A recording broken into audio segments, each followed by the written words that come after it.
there, and welcome. Welcome to this room that I'm in. So, a lot of people watch this channel and they seem to get something out of the non-wargaming related rambles or video articles or whatever you want to call them. And this one's called Commiseration and Consensus Reality.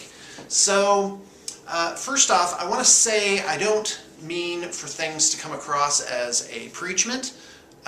Many times I've made the disclaimer that I don't view myself as any sort of moral authority. I'm just a guy looking around and seeing if he can figure out what's going on.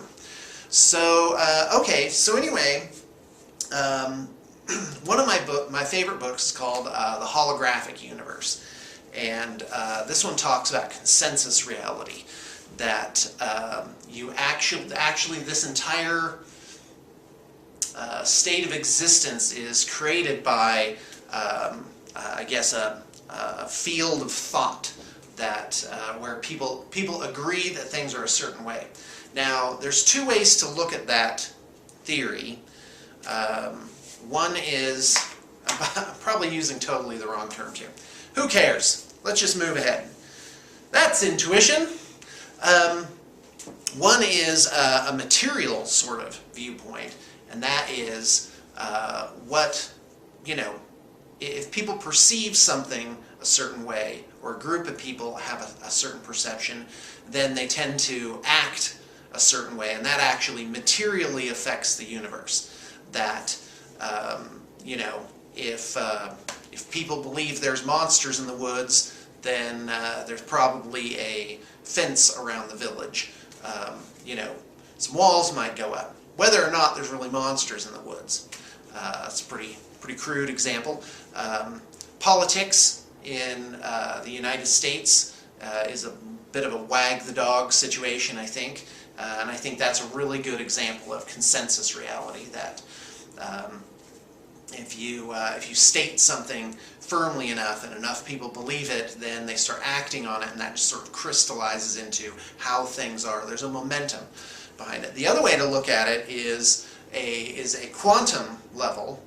I guess what I would consider a spiritual level that may actually just be a reality is not fully understood yet, and that is that somehow your thoughts really do have an impact on what's around us in a miraculous sort of way, and I believe in that. So anyway, so that's consensus reality, and and I guess a subset of that is the idea that somehow your subconscious mind can tap into whatever this is. So, oh wow, okay, we're going off on a different topic there. So that's consensus reality, that multiple people agree on something, that it's a certain way, and either their subsequent actions because of the belief actually physically change a physical world in a causal sort of way, I guess. Or that there's actually a metaphysical connection between having a consensus reality and that it miraculously comes to pass. So, so this gets to commiseration. I do not allow myself to commiserate anymore. It's like, oh, that's so terrible, I'm sorry to hear. And then, you've seen people, like one person says something bad that happens, and then another person kind of like, they either contribute or they try and one-up. It's like, oh man, I remember that. Boy, one time I was, blah, blah, blah, blah. We were out of food and it was horrible. Oh yeah, that's terrible. So it occurred to me, so here's my real life example. A couple weeks ago, on Saturday, I'm taking my kids down to the church for some kind of activity, and I try and jump up on the stage in the cultural hall. It's probably about 3.5 feet high, and I've done this a ton of times. I take a run at it, I get one foot up on the edge, and you know, the momentum kind of carries me right on up. But this time I decided to go at it from an angle, you know, and I'm going to scissor kick up there like a rock star. And blam! Ah, I slip. I just bang up my, just, it hurts so bad. When we were at the Express Med, you know, I'm like, oh, honey, I think I know what childbirth feels like now. Ah, it's so bad. It's the worst pain ever. I feel so bad for you. So anyway, so a consensus reality, you can have a two-person consensus reality. So, this hurts so bad, that was so terrible, that was such misfortune. Yeah, Sean, that's terrible. That hurts so bad, that was such misfortune. That was really terrible. Well, just us two people, we just formed a consensus reality. We agreed that it was really that way. It hurt, this hurts. And so I was thinking, instead of doing that, and this is what I did, is instead I would say, something good is going to come of this. Somehow I'm going to, you know, meet somebody because of this that will be a beneficial impact on my life. And I would say it doesn't hurt. It doesn't hurt very much at all. In fact, it doesn't really hurt. And if the other person agreed with me, then that would become a consensus reality. And I believe that actually not only changes your mental state, which can change your physiology. There's I think a very material connection between the two, but also metaphysically or spiritually, you actually heal whatever the problem is by stating it the way that you want it. And that's the trick, is state things clearly the way that you want them to be, and even if it doesn't match the current conditions at all, and get other people to agree with you. And so that's my little experiment in that. So now, using that same example, back to the idea of the subconscious mind, manipulating events. So read a great book called The Big Leap, and one of the statements of the book is that your subconscious mind manipulates things from behind the scenes to keep you inside of your comfort zone or your safe zone. And so if things are going to go well for you, or you have an anticipated change where things will go well for you, that your subconscious mind will step in and knock you back down. Knock you back down to where it's safe and comfortable. And the other part is true as well, that if you are anticipating confronting a bad feeling or having a task that you don't want to do, that your subconscious mind again will make sure that you that you stay in that safe zone. You stay in that safe zone. Now, if you want to go back to looking at it in sort of a caveman perspective, you know, out in the forest, doing something different, that can be very dangerous.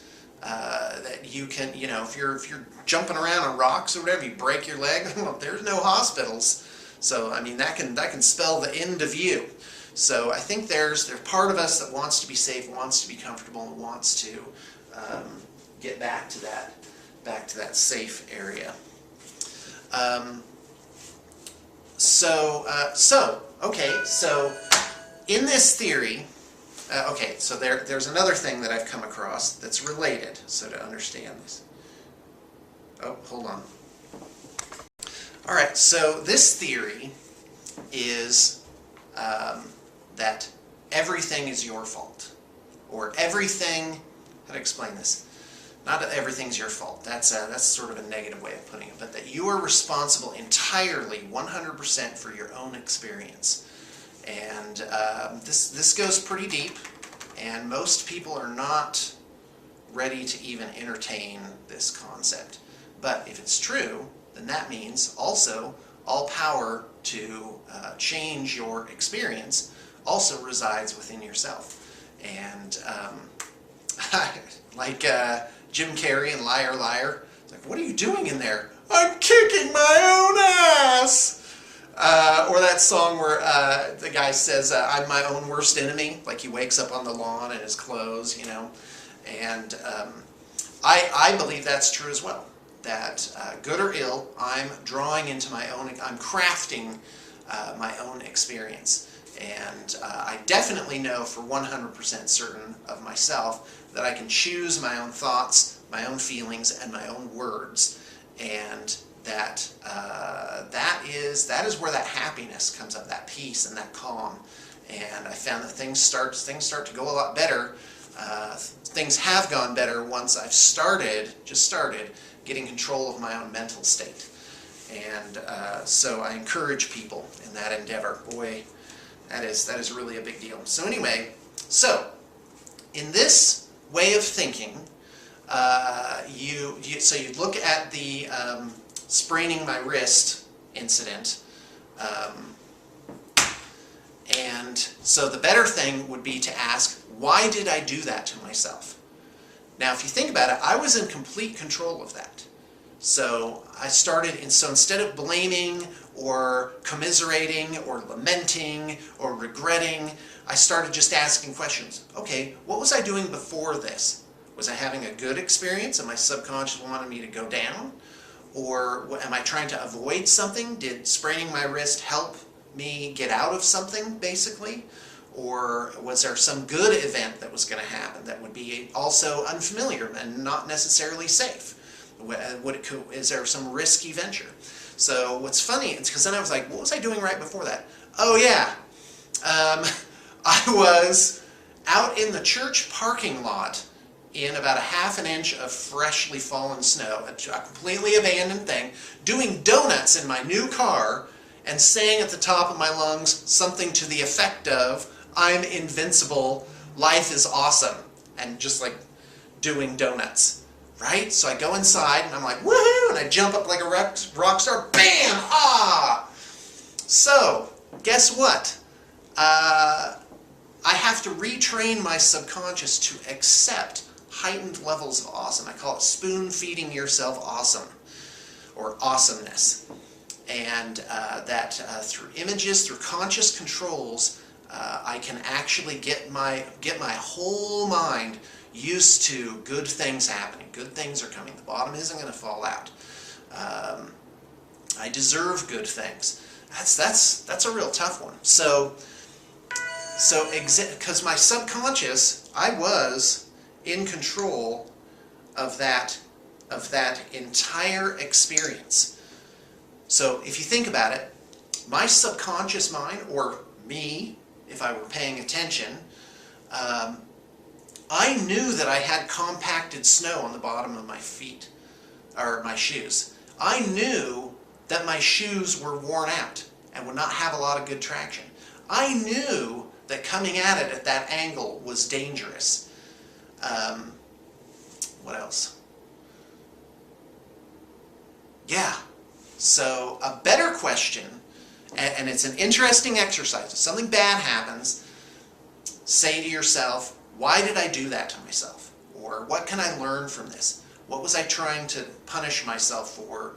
Or what thing was I trying to avoid? Or what good thing was about to happen?